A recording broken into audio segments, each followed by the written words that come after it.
রাজনৈতিক একটা বিকৃত মনস্ক দেশ বিরোধী একটা রাজনৈতিক দলের আখড়া ছিল বহুদিন থেকেই।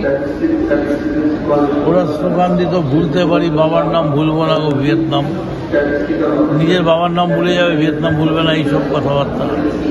ওরা ভাবতো বোধ হয় মাও সেতুং যাদবপুরে ক্রিকেট খেলছে, প্র্যাকটিস করছে রোহিত শর্মা। তো এসব যারা করছে, যারা বলছে, আমার মনে হয় এরা মানুষের থেকে এমনি বিচ্ছিন্ন হয়ে যাবে, কারণ মানুষ কিন্তু এসব পছন্দ করছে। এই নাটক মানুষ ধরে ফেলেছে। আর যদি অন্য কথা বলেন, বঙ্কিমচন্দ্র বলেছিলেন বাক্যবল অপেক্ষা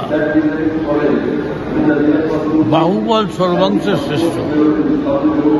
কিন্তু অনেক সমস্যা যেখানে বাক্যবলে কাজ হয় না, সেখানে বাহুবল প্রয়োগই একমাত্র উৎকৃষ্ট পন্থা। আপনি যাদবপুরে বাহুবল প্রয়োগ করতে বলছেন, সেটা কারা করবে, রাজনৈতিকভাবে না পুলিশ প্রশাসন? আমি বলিনি, বঙ্কিমচন্দ্র বলেছেন।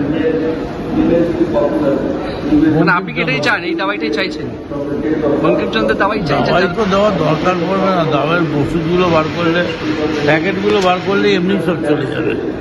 এটা কোনো কথা হলো? যাদবপুর তো বহুদিন আগে ওটা ব্যারাকপুর ভবানীপুর হয়ে গেছে।